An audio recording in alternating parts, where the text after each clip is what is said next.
Thank you. అందరికీ నమస్కారం. మరీ ముఖ్యంగా మా కుటుంబంలో ఎవరి ఈవెంట్, ఎవరి ఫంక్షన్ జరిగినా సరే అది తమ ఇంట్లో ఫంక్షన్ లాగా ఉరకలైతే ఉత్సాహంతో ముందుకు వస్తూ మమ్మల్ని ఉత్సాహపరిచేటటువంటి మా అభిమానులకు ఎప్పట్లాగానే శిరస్సు వచ్చి నమస్కరిస్తున్నాను. Thank you so much. ఎప్పటికప్పుడు మీరు చూపించే ఉత్సాహం మమ్మల్ని ముందుకు నడిపిస్తుంటుంది. ఆ రకంగా మరొక్కసారి ఇక్కడున్న ప్రతి అభిమానులకు, అలాగే టీవీల్లో వీక్షిస్తున్న ప్రతి అభిమానులకు హృదయపూర్వక నమస్కారాలు తెలియజేస్తున్నాను. నేను నాలుగైదు రోజుల క్రితం అమెరికాలో ఉన్నాను. అక్కడికి ఒక మెసేజ్ వచ్చింది వరుణ్ తేజ్ నుంచి. డాడీ నీతో ఏదో మాట్లాడాలి అని. సరే, అప్పట్లో డే అండ్ నైట్ రివర్స్ అవటం మూలంగా టైమింగ్స్ కుదరలేదు, మాట్లాడలేదు. జనరల్గా మాట్లాడాలి అని ఎప్పుడు మెసేజ్ పెట్టాడు. అనుకుంటే వచ్చేస్తాడు. నేను ఊళ్ళో లేను కాబట్టి తను రాలేకపోయాడు, మెసేజ్ పెట్టాడు. ఏమో పెద్ద అర్జెంట్ ఉంటే మళ్ళీ తనే మెసేజ్ పెడతాడు కదా అనుకున్నాను. సరే, 3 days బ్యాక్ 2 days బ్యాక్ వచ్చేసిన తర్వాత మళ్ళీ ఫోన్ చేసి రావాలంటే ఏమై ఉంటుందండి నాకు. ఎందుకంటే ఈ పిక్చర్ రిలీజ్ అవుతుంది, దీనికి ఒక ఈవెంట్ జరగబోతుంది అన్నది మైండ్లో లేక సరే రా అన్నాను. ఇలాగా మా ఫంక్షన్ జరుగుతుంది, ఈ సినిమాకి నువ్వు ముఖ్య అతిథిగా రావాలి. నాకు తెలుసు నిన్ను బయట వాళ్ళు పిలుస్తారు, నువ్వు వెళుతుంటావు, కొంచెం ఎంతో కొంత ఇబ్బంది ఉంటుంటుంది. అలాంటి ఇబ్బంది నీకు కలుగ చేయకూడదని చెప్పేసి ఎప్పుడు నేను అడగను.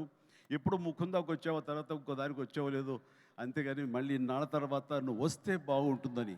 ఎందుకంటే నీలాంటి వ్యక్తి, ఇంత గొప్ప హీరోస్, మన బార్డర్లో ఫైట్ చేసేటువంటి హీరోస్ మీద ఒక సినిమా చేస్తున్నప్పుడు దాని గురించి 10 మందికి తెలియజెప్పేలాగా, 10 మంది మోటివేట్ అయ్యేలాగా మీరు కనుక ఆ ఫంక్షన్లో పార్టిసిపేట్ చేస్తే ఆ యొక్క రీచ్ వేరు. రండి అని చెప్పేసి పిలిచిన వెంటనే ఇది గొప్ప అవకాశం నాకు.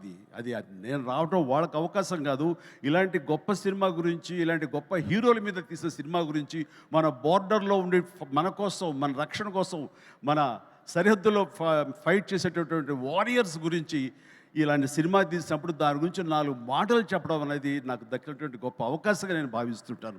అలాగా ఈ ఫంక్షన్ రావడం అనేది నాకు నిజంగా చెప్తాను చాలా గర్వంగా ఉంది.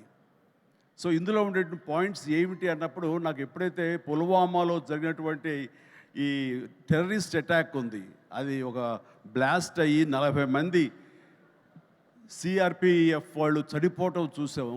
ఇందాక లాస్ట్లో నేను లాంచ్ చేసిన సాంగ్లో చూసినప్పుడు నాకు ఆ విజువల్సే కనిపించాయి. ఎంత హృదయ విదారకంగా ఉందంటే, సినిమాల్లో మనం కొంతవరకు చూపించగలం, నిజంగా నిజ జీవితంలో ఎంతమంది ఎంత హృదయ విదారకమైనటువంటి పరిస్థితి. అలాంటి ఫ్యామిలీస్కి, వాళ్ళకి ఆ చనిపోయిన వాళ్ళకి నివాళులు అర్పించేలాగా ఒక ప్రతీకారం తీర్చుకోవాలనే కక్షతోటి మన ఇండియన్ ఎయిర్ ఫోర్స్ చేసినటువంటి పెద్ద సాహసం, చేసిన యుద్ధమే ఈ సినిమా.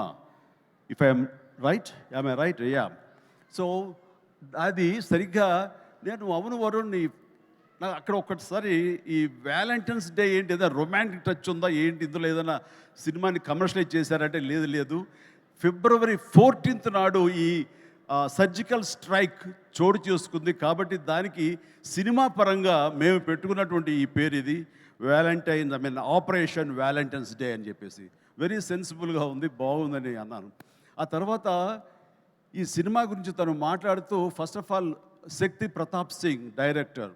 సో అతను Rajasthan, you belong to Rajasthan? Ya, he belong to Rajasthan. So అక్కడి నుంచి వచ్చేటువంటి యువకుడు, ఎంతో ఎంతూజియాస్టిక్ యువకుడు అనమాట. సో ఇక్కడ తెలుగులో అవకాశాలు బాగుంటుంది, కొత్త డైరెక్టర్స్ ఎంకరేజ్మెంట్ బాగుంటుందనే ఉద్దేశంతో ఇక్కడికి వచ్చాడా ఏమో తెలియదు. కానీ అతని గురించి నేను తెలుసుకున్నప్పుడు, అతను కేవలం ఒక కమర్షియల్ సినిమా చేసి కమర్షియల్ డైరెక్టర్గా పేరు ప్రఖ్యాలు సంపాదించేసుకుందాం, తెలుగులో డబ్బులు ఎక్కువ ఇస్తారు కాబట్టి ఇక్కడ ఉండిపోదాం, స్థిరపడిపోదాం అనే ఉద్దేశంతో రాలేదు. తను దీనికంటే ముందుగా ఈ దేశానికి సేవలు చేసేటటువంటి మన ఎయిర్ ఫోర్స్ వాళ్ళ మీద కానివ్వండి, నేవీ వాళ్ళ మీద కానివ్వండి, లేకపోతే ఇన్ఫెంట్రీ మన వాళ్ళ మీద కానివ్వండి, మిలిటరీ వాళ్ళ మీద కానివ్వండి, తను ఎప్పుడు ఒక రకమైన రీసెర్చ్ చేస్తుంటాడు, వాళ్ళ జీవితాలు ఎలా ఉంటాయి ఏమిటని. ఆ నేపథ్యంలో తన సొంత డబ్బు 5 లక్షల దాకా ఖర్చు పెట్టి ఒక 20 నిమిషాల నిడివితోటి ఆ సర్జికల్ స్ట్రైక్, కానివ్వండి, ఈ వ్యవహారం అంతా తనకున్న నాలెడ్జ్ తోటో తన ఇన్ఫర్మేషన్ను గ్యాదర్ చేశాడు. ఆ ఇన్ఫర్మేషన్ తోటో ఒక సినిమాలాగా చేయడం మొదలుపెట్టి ఆ తర్వాత ఎయిర్ ఫోర్స్ వాళ్ళు చూపిస్తే కనుక వాళ్ళు ఆశ్చర్యపోయారు.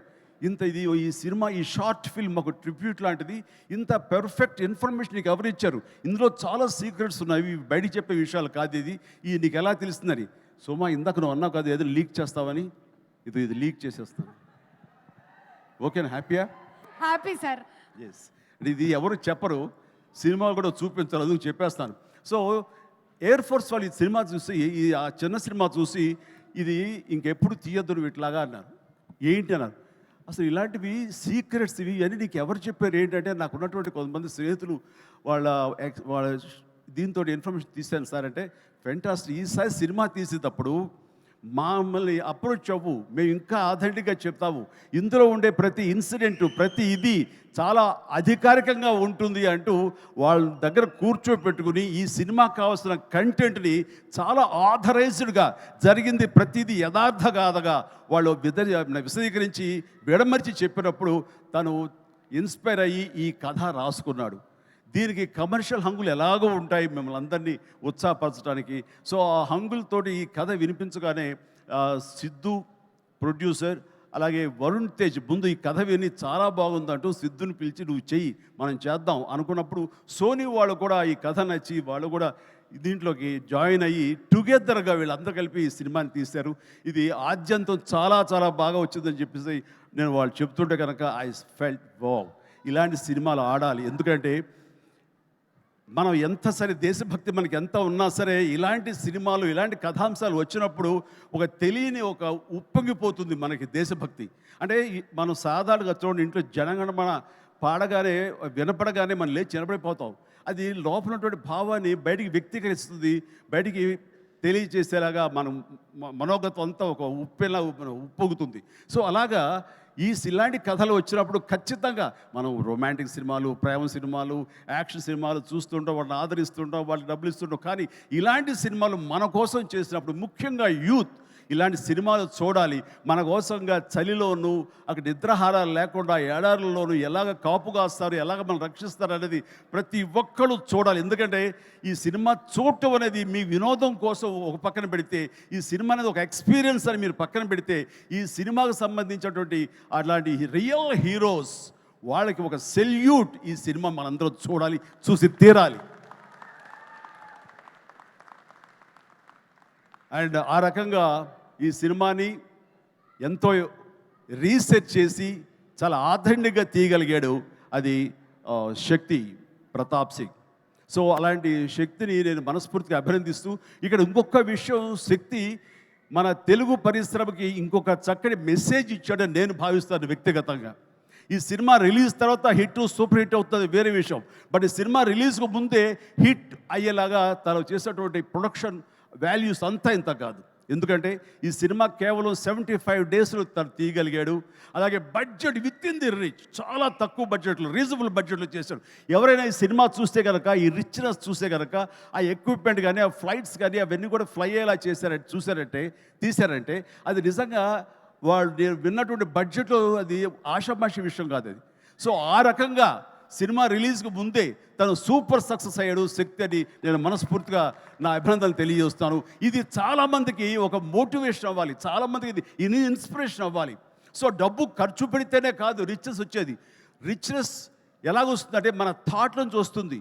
ఎలా తీస్తే, తక్కువలో ఎలా తీసి ఎలా రిచ్గా చూపిస్తే అటు సినిమా రిచ్గా ఉంటుంది, ఇటు నిర్మాతలు బాగుంటారు, అన్ని రకాలుగా సినిమా ఇండస్ట్రీ ఫ్లరిష్ అవుతుంది. అది కూడా దృష్టిలో పెట్టుకోవాలి. ఆ రకంగా శక్తి ఈ మన తెలుగు పరిశ్రమలో యంగ్ డైరెక్టర్స్కి వాళ్ళందరూ కూడాను ఒక చక్కటి మెసేజ్ ఇచ్చాడని మనస్ఫూర్తిగా నేను భావిస్తాను, నమ్ముతున్నాను.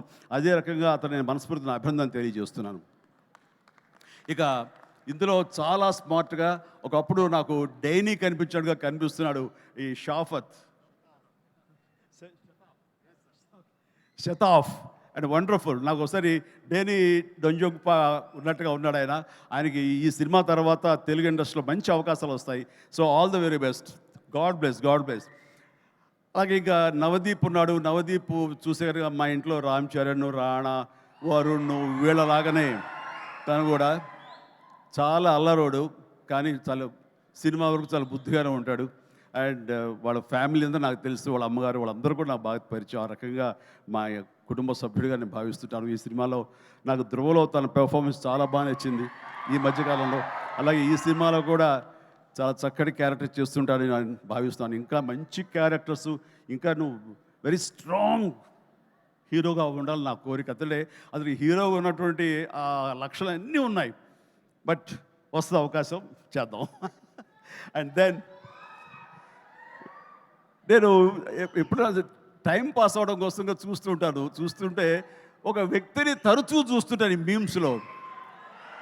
అదే ఏం మస్తు షేడ్స్ ఉన్నారా నీలో అని.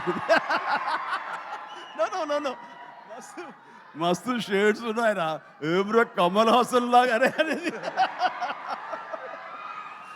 సో మనిషి టాలెంట్ ఉంటే ఇది అంటారే, అన్నం మెతుకు చాలు ఉడికిందా లేదని తెలియడానికి. ఆ రకంగా వీళ్ళందరూ వాళ్ళ టాలెంట్ని ఈ రకంగా వాళ్ళు చూపించుకుని నాలాంటి వాడి దృష్టిలో కూడా పడేలాగా ఉంది.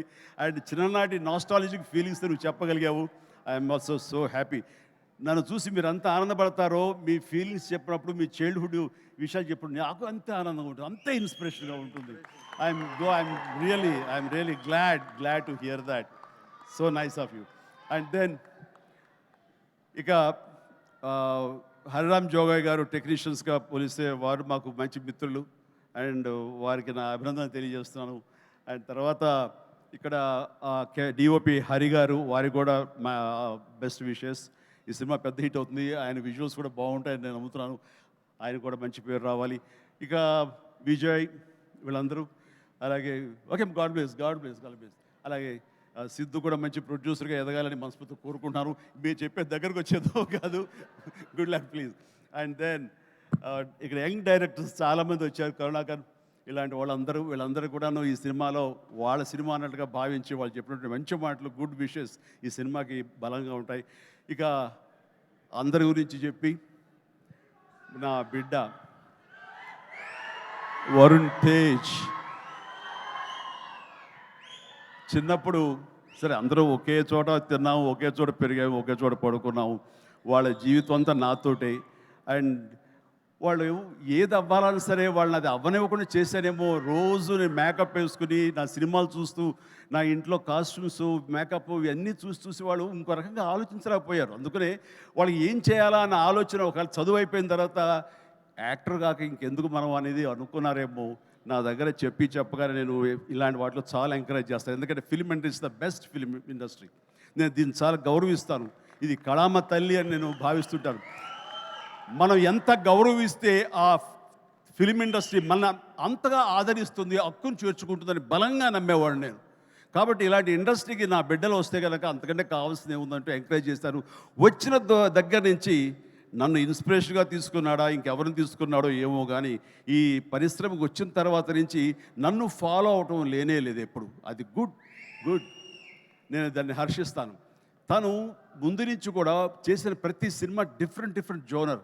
నాకు తెలిసి ఇలాంటి యంగ్స్టర్స్ ఎవరికి కూడా రాని అవకాశం, మా కుటుంబంలో ఉన్న ఇతర హీరోస్ కూడా రాని గొప్ప అవకాశం వరుణ్ తేజ్కి వచ్చింది. అది కేవలం అవకాశం రావడం కాదు, అవకాశం తను క్రియేట్ చేసుకున్నాడు, దాన్ని అందిపుచ్చుకున్నాడు, ప్రూవ్ చేసుకున్నాడు, మీ దీవెనలు పొందాడు. ఈ రోజున ఈ స్థాయిలో ఈ స్టేజ్ మీద ఇలా ఉన్నాడు. అంటే ఉదాహరణకి ఫస్ట్ ఫిలిం ముకుంద చూస్తే ఒక రూరల్ లవబుల్ బాయ్. ఆ తర్వాత కంచా, అసలు ఎప్పుడుదో 1947 ఆ టైంలో వరల్డ్ వార్ సెకండ్ టైంలో ఉన్నటువంటి ఒక సైనికుడు, మిలిటరీ సైనికుడుగా. ఆ తర్వాత ఒక హ్యోమగామిగా, ఆస్ట్రోనాట్గా. అలాగా ఇంకో సినిమా ఒక గద్దర్ గణేష్, అది నా చాలా ఫేవరెట్ గెటప్. అది చూస్తే కనుక పెర్ఫార్మెన్స్ అది చాలా డిఫరెంట్గా చేశాడు. నా ఫేవరెట్ ఫిల్మ్ అది వరుణ్లో. అండ్ తన స్టైలు, హెయిర్ స్టైల్ దగ్గర నుంచి నడక, ఆంగికం, గెస్టర్స్ ఇవన్నీ కూడా చాలా డిఫరెంట్గా ఉంటాయి.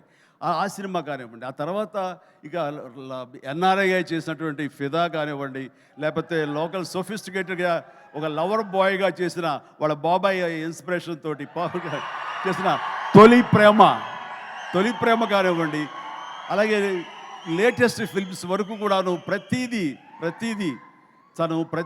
చాలా ప్లాన్డ్గా తను చేసుకుంటూ వచ్చాడు, సక్సెస్ఫుల్గా చేసుకుంటూ వచ్చాడు. ఆ ప్లాన్లో ఒక భాగమే లావణ్యని కూడా కట్టుకున్నాడు.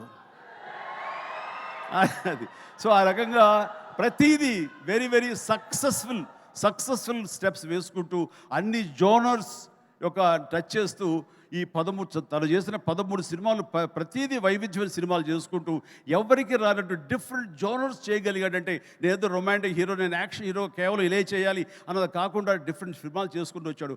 అందులో నేపథ్యంగా ఫస్ట్ టైం అంతకుముందు గాజీ అని నేవల్ సినిమా వచ్చింది, సబ్మెరీన్ బేస్ చేసుకుని రాణా యాక్ట్ చేసింది. ఆ తర్వాత ఎన్నో మిలిటరీ బేస్ సినిమాలు వచ్చి ఉంటాయి, ఉన్నాయి కూడాను. కానీ air strike, surgical strike, air force మీద సినిమా మాత్రం మన తెలుగులో ఇదే మొట్టమొదటి సినిమా. ఇలాంటి సినిమా రావడం అన్నది విజువల్ ఇంపాక్ట్ ఉంటుంది, మీ అందరికీ విజువల్ ఫీస్ట్. ఎందుకంటే ఈ మధ్యకాలంలో నేను లాస్ట్ ఇయర్ వెళ్ళినప్పుడు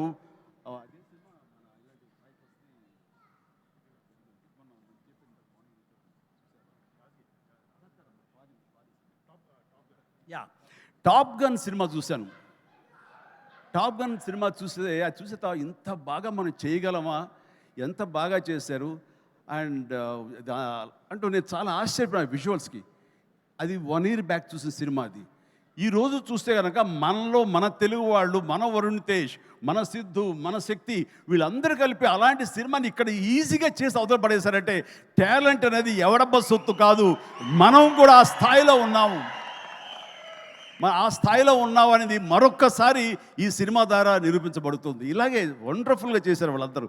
అండ్ ఈ రోజున అలాంటి విజువల్స్ తోటి సినిమా చూడలేదు ఒక వండర్ఫుల్ ఒక ఎక్స్పీరియన్స్ ఇది నేను అనుకుంటున్నాను. ఆ ఎక్స్పీరియన్స్ ప్రతి వాళ్ళు అనుభవించాలి, ప్రతి వాళ్ళు చూసి తినాలి. అది నాకైతే మాత్రం March 1 ఎప్పుడో చేస్తుందా, ఎప్పుడు చూద్దామా అని అన్నీ కుదిరితే కనుక ముందు రోజు చూపిస్తానని భావిస్తాను నేను. ఓకే చూద్దాం. బట్ ఇలాగా ఈ సినిమాకి పనిచేసేటువంటి ప్రతి ఒక్కళ్ళు, అలాగే మ్యూజిక్ అవకాశం ఎంత ఉందో తెలియదు కానీ మంచి ఆర్ఆర్ తోటి అద్భుతంగా చేయగలడు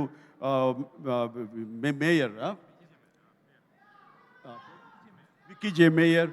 అండ్ ఆఫ్ కోర్స్ ప్రతి ఒక్కరికి ప్రతి టెక్నీషియన్స్కి నా హృదయపూర్వక అభినందన తెలియజేస్తూ ఈ సినిమా పెద్ద హిట్ అవుతుంది.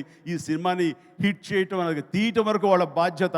హిట్ చేసి ఆ రకంగా మన సైనికులకు నివాళులు ఇవ్వాల్సింది, ట్రిబ్యూట్ ఇవ్వాల్సినటువంటి బాధ్యత, వాళ్ళకి సెల్యూట్ చేసే బాధ్యత మనందరి మీద ఉంది. జై హింద్.